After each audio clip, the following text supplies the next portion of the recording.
Hello दोस्तों, स्वागत है आपका विजडम एग्रो क्लासेज के ऑनलाइन प्लेटफॉर्म पर।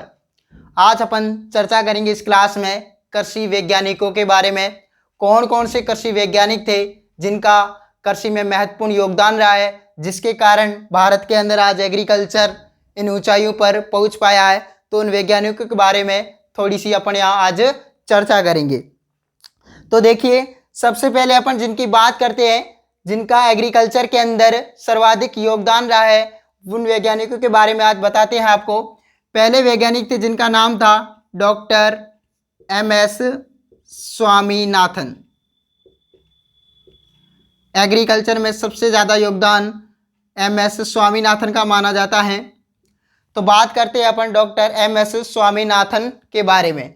तो ये जो डॉक्टर एम.एस. स्वामीनाथन थे, गेहूं विशेषज्ञ थे। क्या थे? गेहूं विशेषज्ञ। गेहूं विशेषज्ञ। इन्होंने गेहूं पे रिसर्च की थी। गेहूं की कई प्रकार की बोनी वैरायटियों की खोज की थी इन्होंने, और इन्हीं के द्वारा भारत में हरित क्रांति आई थी।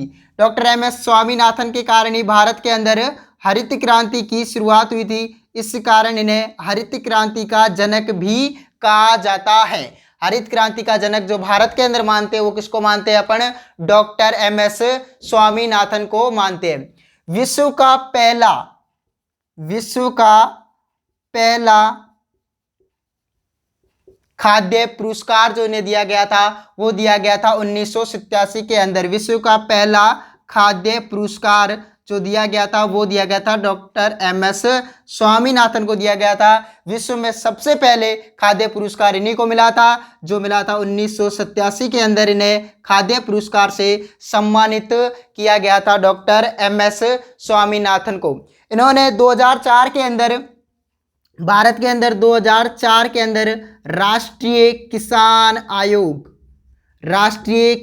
आयोग की स्थापना इन्होंने 2004 के अंदर की थी। राष्ट्रीय किसान आयोग की स्थापना जो एम.एस. स्वामीनाथन ने की थी, वो कब की थी? 2004 के अंदर की थी। अपने भारत के अंदर राष्ट्रीय किसान आयोग की स्थापना इन्होंने की थी। अगले वैज्ञानिकों के बारे में पढ़ेंगे जिनका नाम है डॉक्टर वर्गीस कुरियन। इनके बारे में भी आपने पढ़ा होगा और जानते भी होंगे।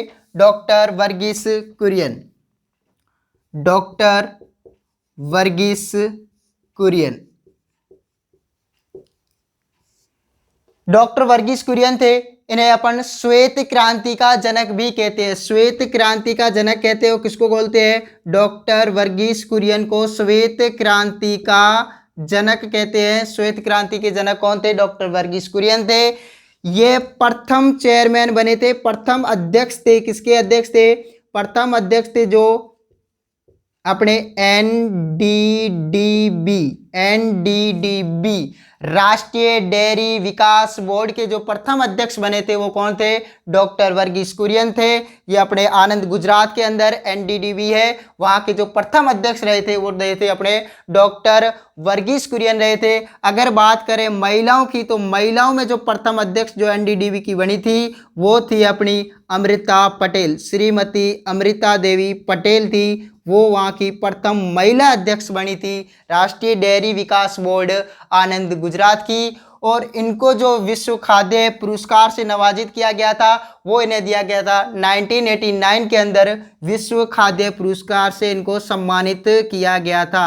विश्व खाद्य पुरस्कार 1989 के अंदर इनको विश्व का दूसरा जो खाद्य पुरस्कार था, वो डॉक्टर वर्गीस कुरियन को दिया गया था। ये श्वेत क्रांति के जनक है और प्रथम अध्यक्ष रहे हैं राष्ट्रीय डेयरी विकास बोर्ड के। अगली बात करें जो बहुत ही महत्वपूर्ण वैज्ञानिक है, जिनका नाम है doctor Norman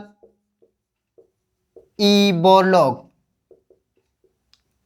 doctor Norman E Borlaug, जिनको विश्व के अंदर हरित क्रांति का पिता कहा जाता है। डॉक्टर नॉर्मन ई बोरलॉग को विश्व के अंदर हरित क्रांति का पिता कहा जाता है। इन्होंने जो भी अपने रिसर्च कार्य किए थे, वो गेहूं पर ही किए थे। इन्होंने भी जो भी रिसर्च कार्य किए थे, वो गेहूं पर भी किए थे। और इनको 1970 के अंदर नोबेल पुरस्कार से सम्मानित किया गया था। 1970 में इनको नोबेल पुरस्कार दिया गया था। नोबेल पुरस्कार इनको कब दिया गया था? 1970 के अंदर दिया गया था डॉक्टर नॉर्मली बोरलॉग को। इन्होंने भी जो रिसर्च की थी वो गेहूं पर की थी। विश्व के अंदर हरित क्रांति का जो जनक मानते हैं अपन, वो डॉक्टर नॉर्मली बोरलॉग को विश्व के अंदर अपन हरित क्रांति का जनक मानते हैं। अगले वैज्ञानिक की बात करें तो जो अपने अगले वैज्ञानिक थे उनका नाम था doctor S.K. Vasal. Doctor S.K. Vasal. Doctor जो S.K. वसल थे, इन्होंने मक्का पे रिसर्च किया था और मक्का में इन्होंने क्यूपियम मक्का की खोज की थी। क्यूपियम मक्का की खोज की थी। क्वालिटी प्रोटीन मेज। इस मक्का के अंदर ट्रिप्टोफैन और लाइसिन की अधिकता थी। ट्रिप्टोफैन और लाइसिन की अधिकता पाई गई थी इस मक्का के अंदर। इस मक्का की खोज की थी वो किसने की थी? Doctor S.K. वसल ने की थी, क्यूपियम मक्का की। आगे अपन बात करते हैं अगले वैज्ञानिक जिनका नाम था डॉक्टर K.L. चड्डा। Doctor K.L. चड्डा, इन्हें फल वैज्ञानिक भी कहते हैं। सुनहरी क्रांति के जो जनक थे वो थे डॉक्टर K.L. चड्डा और इन्हें फल वैज्ञानिक कहा जाता है। अगले वैज्ञानिकों का नाम बताएं तो डॉक्टर R.S. फरोदा। Doctor R.S. फरोदा थे वो अपने ICAR के अंदर जो चारा वैज्ञानिक थे उनका नाम था चारा वैज्ञानिक और उनका नाम था डॉक्टर R.S. फरोदा। और ये वैज्ञानिक अपने राजस्थान से संबंधित है और ICAR के जो चारा वैज्ञानिक थे वो थे डॉक्टर R.S. फरोदा। उसके बाद बात करें डॉक्टर A.S. फरोदा के, जो एमपीयूटी उदयपुर के प्रथम कुलाधिपति रहे हुए हैं, डॉक्टर A.S. फरोदा।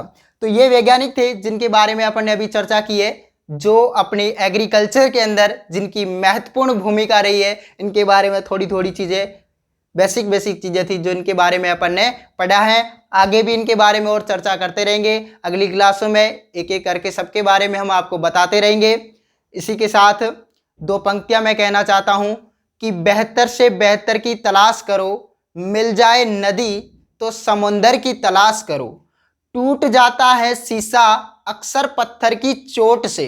टूट जाता है शीशा अक्सर पत्थर की चोट से। टूट जाए पत्थर ऐसे शीशे की तलाश करो। तो हमेशा अपने को अपने लक्ष्य की ओर आगे बढ़ते रहना है और बेहतर से बेहतर की ओर तलाश करना है।